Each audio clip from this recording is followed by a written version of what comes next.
She was such a good baby. It was my first one. I didn't know if she was any different from any other baby. I don't like to be called retarded. To me, it's like a bad word. When we got the diagnosis of Down syndrome, we never dreamed that she'd be living independently. We didn't think he'd ever be as good as he is now or do what he does now. The pediatric neurologist from the get-go always told me that Joseph would never amount to anything. The doctors said that Mark's life would be very limited. They told him that he would only be able to go so far.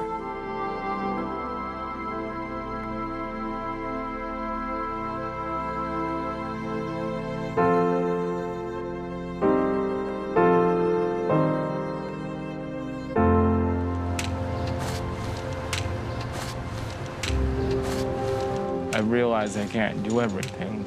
I realize a lot of people don't have patience for me. People that have a disability were just a little slower than a normal person, you know. You should treat us all the same. Mark's disabilities are that he is developmentally challenged and he has cerebral palsy. Mark has had 7 operations to be able to walk the way he does right now. He walks the equivalent of 4 or 5 miles every day, and while that funny little walk is still allowing him to be completely independent. When Mark was going through high school, it was always his idea to be able to work in an office, and art has given him that opportunity. Mark is a great worker. He's very dedicated to doing a good job and very proud of the job he does. He's also so thrilled to have work to do. He will thank me at least once a week for giving him a job. We collate, we file, we label, we sharpen pencils. With Mark and with all the art clients, they are detail-oriented and take such pride in doing things exactly how you want them done. It's going to be done and done right. I work with James Forte and Valerie Long, and they're nice people. James and I go to All Stars all the time, and we get lunch there, and they know us in there very well, and I'm very happy in there at lunchtime.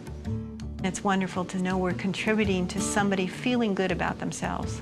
Well, I just look forward to the whole getting up in the morning, getting dressed, getting out. It's like, you know, a whole nother world to me.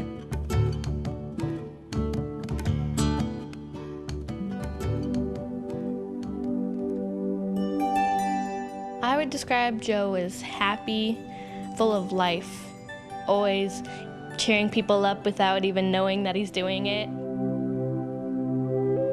A snapshot look at Joseph told you he was very normal, but I knew something was wrong at about 6 months. Joseph was diagnosed at about 17 months old as having a developmental delay. We had no official label for Joseph until he was about 11, at which point he received the diagnosis of Angelman syndrome.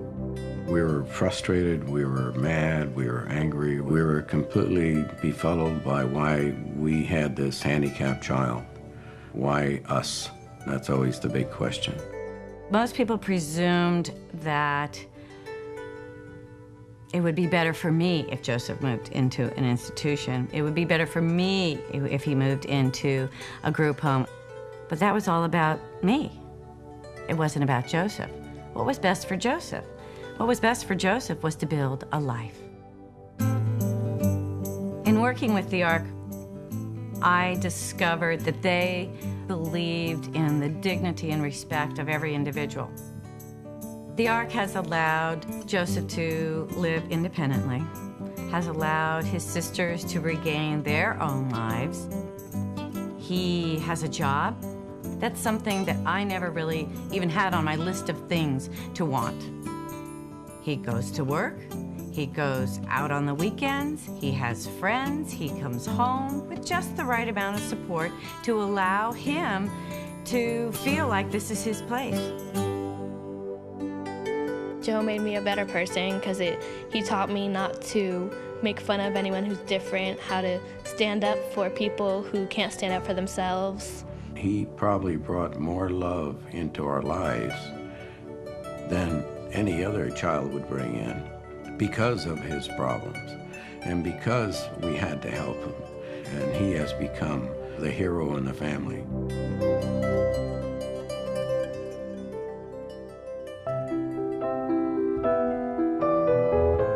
Everything about Ann's life has been influenced by the Ark. Living in this house would not be possible without the Ark. I didn't think she could make it. I thought we would just take care of her and she'd be with us all the time. But, you know, she was in a hurry to get out. I think she felt that she should be able to do everything her sister did. And whoever thought she'd be able to work for a big law firm and earn a reasonable salary? It just seemed out of the question. Annie is very conscientious. She's a great worker. We have to beg her to take vacation.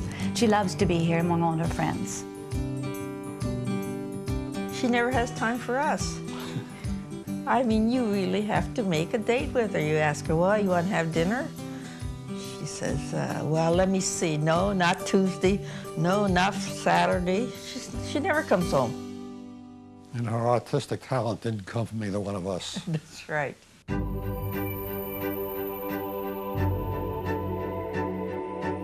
Oftentimes, people are surprised that people with developmental disabilities are capable of as much as they are.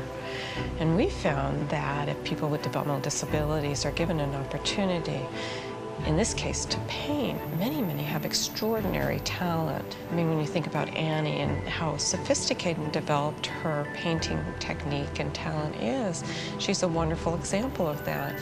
Through this project called Take a Second Look, we're showing the world that people with developmental disabilities have enormous capacities as artists.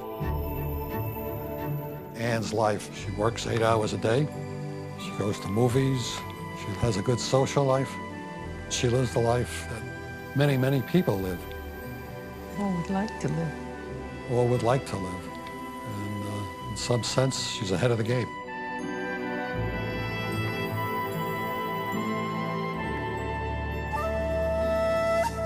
An individual can't do what an organization can do.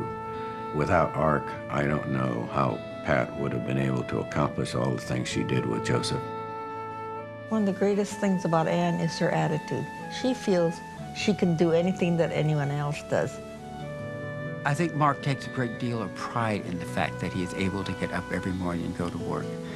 And the fact that people said that he would not be able to do it only makes it that much more precious to him that he can do it.